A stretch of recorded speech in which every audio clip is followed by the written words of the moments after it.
Quase 100 anos atrás, um engenheiro americano, no meio do seu trabalho, viu a instalação de uma das suas obras dar completamente errado. Num momento de grande revolta, ele falou uma frase que, até os dias de hoje, é um grande mantra na vida das pessoas: se existe alguma possibilidade de algo dar errado, dará errado. O nome dele era Edward Aloysius Murphy Jr., e ele é o criador da famosa Lei de Murphy. Sua teoria foi respeitada por décadas, mas a verdade é que ela só foi criada porque ele não conhecia o piloto holandês Nick de Vries e a sua saga até chegar na Fórmula 1. Estar no lugar certo, na hora certa, diversas vezes em sequência, fez De Vries conquistar a sua tão sonhada vaga no maior palco do automobilismo mundial de uma forma que impressionaria qualquer matemático que entende de estatística e probabilidade. Ao final de 2019, ele era um piloto da Fórmula 2 sem perspectiva nenhuma de futuro na categoria de cima, mas foi subindo degraus, virou reserva e quase que da noite para o dia se tornou a primeira opção para entrar no grid por causa literalmente de uma cirurgia de apendicite. Mas não foi só isso não. Como eu já disse, uma série de fatores levou ele até esse momento. E nesse vídeo eu vou te contar tudo, mas antes vou pedir para você se inscrever aqui no canal e deixar o like nesse vídeo. O Boletim CZ é um canal novo, então toda ajuda é bem-vinda pra gente nesse começo. Principalmente porque eu não acho que eu tenho toda a sorte do De Vries. E aproveitando que a gente tá falando nisso, já me responde aí nos comentários. Quem é o piloto mais sortudo que você já viu na vida? Eu nunca me considerei uma pessoa sortuda. Todos os bingos da escola ou sorteios que eu participei, nunca cheguei nem perto de ganhar qualquer coisa. Essa má sorte, inclusive, vem de família. O único sorteio que meu pai ganhou na vida aconteceu durante um voo numa viagem de trabalho e valeu um par de ingressos para uma corrida da Stock Car. Legal, né? Seria.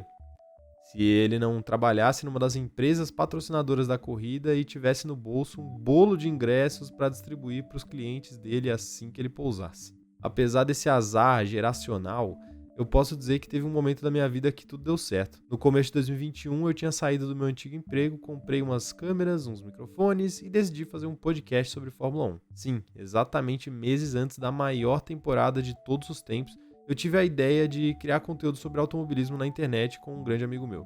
A gente saiu do completo zero para uma comunidade maravilhosa e cheia de pessoas incríveis. E o resto é história.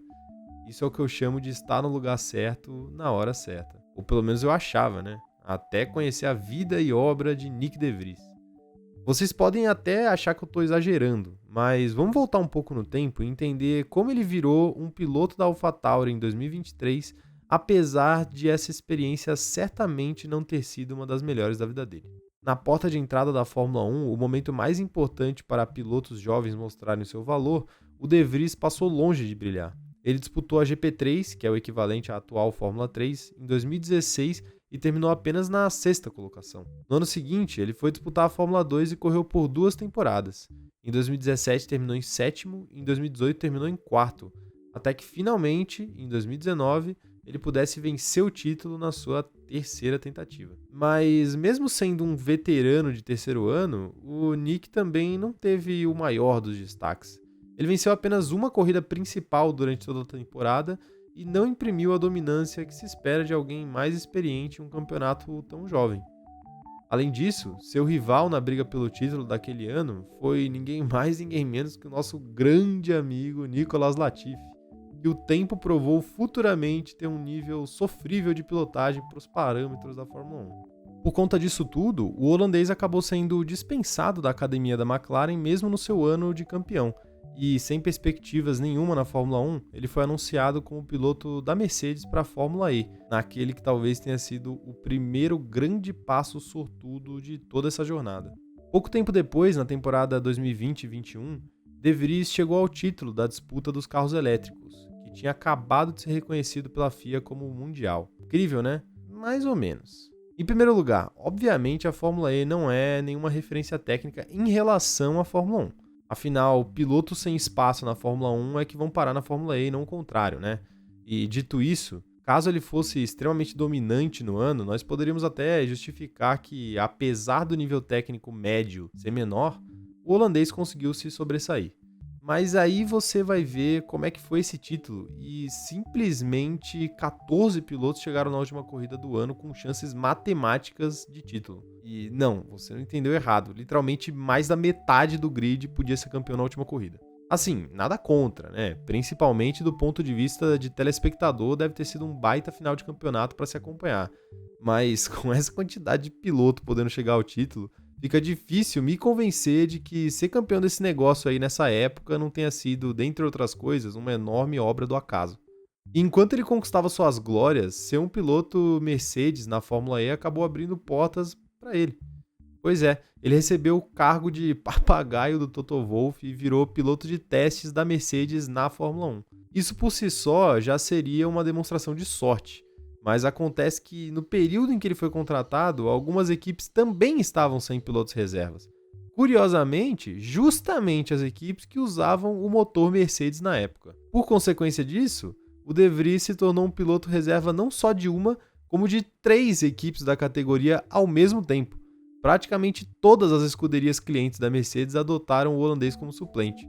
Dos 20 pilotos do grid, ele era o substituto de 6 deles. Tanto é que no fatídico GP de Monza de 2022, o epicentro de toda a sorte do De Vries, ele fez um treino livre de Aston Martin antes de substituir às pressas Alex Albon pela Williams, que tinha acabado de descobrir uma apendicite. Agora pensa comigo, numa pesquisa rápida pelo Google aqui, deu para descobrir que da população mundial estima-se que apenas de 5 a 7% vai desenvolver uma apendicite durante a vida. Qual a chance disso acontecer com um piloto de Fórmula 1? E qual a chance disso acontecer durante um final de semana de corrida? E qual a chance disso acontecer num dos únicos finais de semana do ano em que ele tinha feito um treino livre? E qual a chance disso acontecer logo com um piloto de uma das 3 equipes que o De Vries poderia ser o substituto? Não foi pouca sorte não, viu? E não é só isso também. Naquele GP em específico, 9 pilotos foram punidos e perderam posições de largada por troca de componentes da unidade de potência. Metade do grid resolveu renovar os seus carros e o nosso herói deixou de largar em P13 para, de graça, pular para um P8, já na zona de pontuação. Depois de toda a sorte envolvida que fez ele ser chamado para correr, o holandês ainda ganhou 4 posições completamente de graça e viu carros muito mais competitivos que a sua Williams, que normalmente pontuariam com facilidade, terem suas corridas completamente prejudicadas.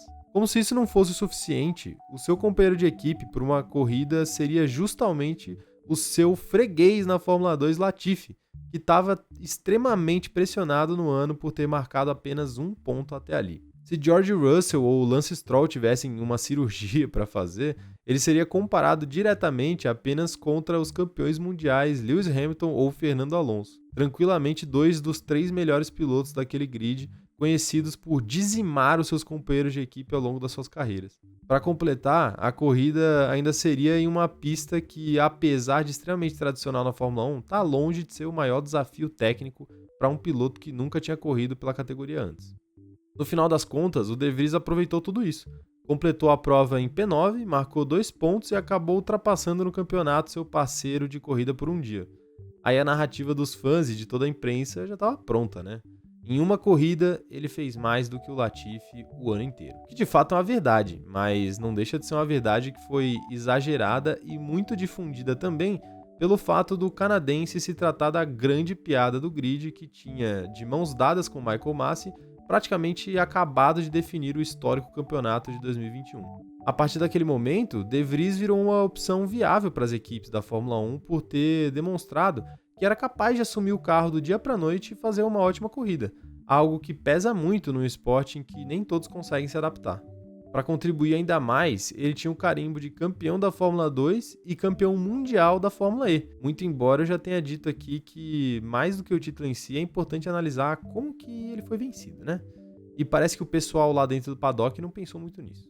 Foi aí que, depois de ser muito especulado e até quase dado como certo na Williams, o holandês pegou todo mundo de surpresa ao anunciar que levaria os seus talentos, ou a falta deles, né, para a AlphaTauri, com o objetivo de substituir o Gasly, que tinha finalmente saído do ninho da Red Bull para se aventurar na Alpine. O plano de Helmut Marko e Christian Horner provavelmente era de que ele, como o piloto mais experiente da dupla com Yuki Tsunoda, pudesse liderar o projeto e, quem sabe, futuramente se candidatar a substituto de Checo Pérez na equipe principal da marca de energéticos. Mas a sorte do De Vries acabou exatamente quando ele teve que demonstrar o seu valor. E essa é a história de como um piloto sem muito destaque entrou na Fórmula 1 só para ser demitido menos de 6 meses depois da sua estreia. Em pouquíssimas corridas, o pessoal da Red Bull se arrependeu da contratação e o Nick De Vries virou camiseta de saudade eterna na principal categoria de automobilismo do mundo. Mas é isso. A sorte dele acabou e a minha começou porque vocês assistiram esse vídeo. Eu me chamo Caio e essa foi a minha opinião. Mas, como sempre, eu quero saber a sua. Comenta aí embaixo se você acha que o De Vries realmente é sortudo ou se eu tô exagerando. E sabe o que me daria muita sorte também? Se você se inscrevesse aqui no canal e deixasse o like nesse vídeo. O Boletim CZ é um canal novo e nesse começo a gente com certeza vai precisar dessa força. Além disso, se você gostou de mim e quiser trocar uma ideia sobre Fórmula 1 comigo, você tem duas opções. Ou me segue nas minhas redes sociais pessoais pelo @ocaiodiniz, ou aparece lá no nosso canal de lives, o Cronômetro Zerado.